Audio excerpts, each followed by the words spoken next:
Hello and welcome. My name's Neil Chapman and we're here today to talk about a topic that affects millions of people around the world. That is high blood pressure or hypertension.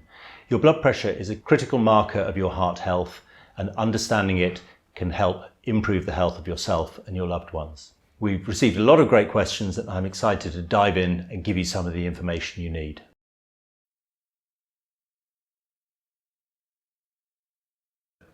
So from a dietary point of view, the really important things in blood pressure management are maintaining an ideal body weight, or losing weight and maintaining an ideal body weight, a low salt diet and plenty of fruit and vegetables.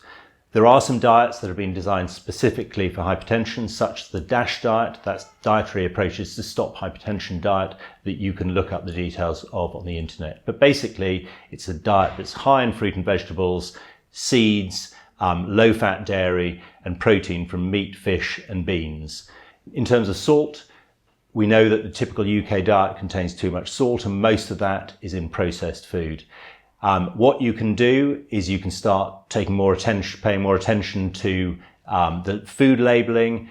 Most foods these days have a traffic light system, so red, amber and green, which tell you how much salt is in them. So trying to avoid red foods, focus predominantly on green foods and some amber foods, and also trying to avoid obvious sources of salt such as takeaways, ready meals and eating out. UK recommendations are that we should be trying to achieve at least 5 fruit and vegetables a day. Some people say 7, there's some evidence for 7, of which the main bulk of that should ideally be vegetables rather than fruit. Remember that fruit contains lots of sugar, so if you're also trying to lose weight, eating too much fruit isn't too good for you.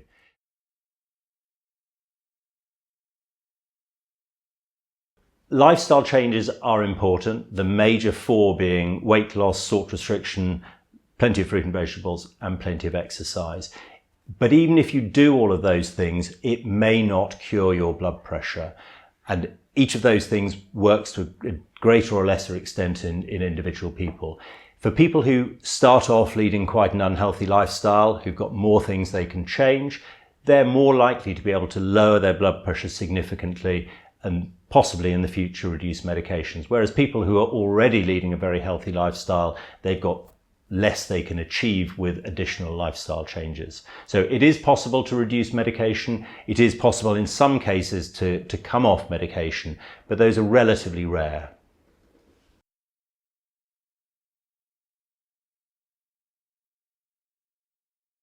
So there are a number of natural substances, supplements, etc., that have been are marketed as lowering blood pressure, but the evidence for most of these isn't very good.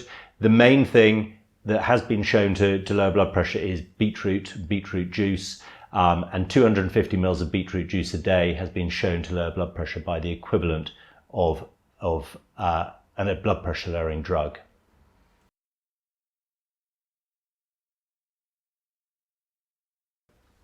The main thing is to look at your lifestyle.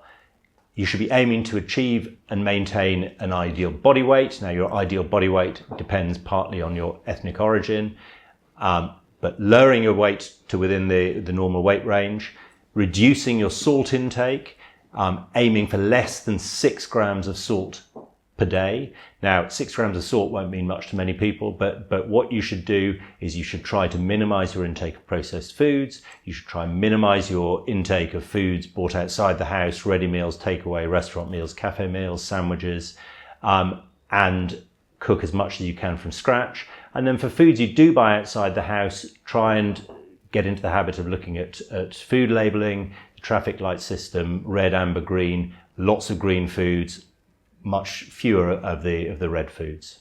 Maintaining a good fruit and vegetable intake, UK recommendations are to eat at least 5 portions of fruit and vegetables a day, looking for a variety, and you should be aiming for at least 3 of those fruit and vegetables to be vegetables rather than fruit. Remember that fruit contains a lot of sugar that doesn't help with weight loss.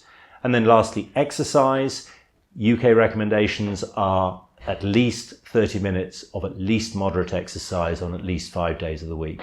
So that's 150 minutes of exercise in a week. And moderate exercise means more than simply strolling, so brisk walking is an absolute minimum. But the most important thing is to find an exercise that you enjoy doing and therefore that you can do, rather than forcing yourself to go to the gym or do something that you don't enjoy.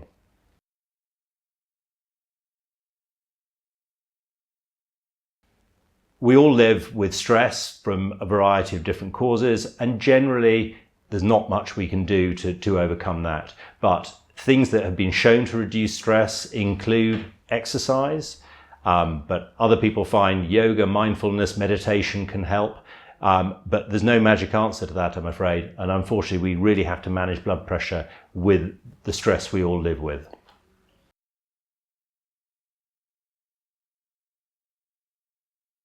Because blood pressure is determined by so many different things, you can lead a perfectly healthy lifestyle and yet you can still have high blood pressure. So frustrating as it may be, you may already lead a perfectly healthy lifestyle, or you may change your lifestyle so that you're leading a very healthy lifestyle, but that does not mean that you are immune to having high blood pressure. Because high blood pressure doesn't cause any symptoms, unless you measure your blood pressure, you won't know what your blood pressure is. You won't know if you're at increased risk. So it's important. Get your blood pressure checked whenever you can, perhaps whenever you see your GP, or at any time the opportunity arises. Remember, it's important to know your blood pressure, know your numbers.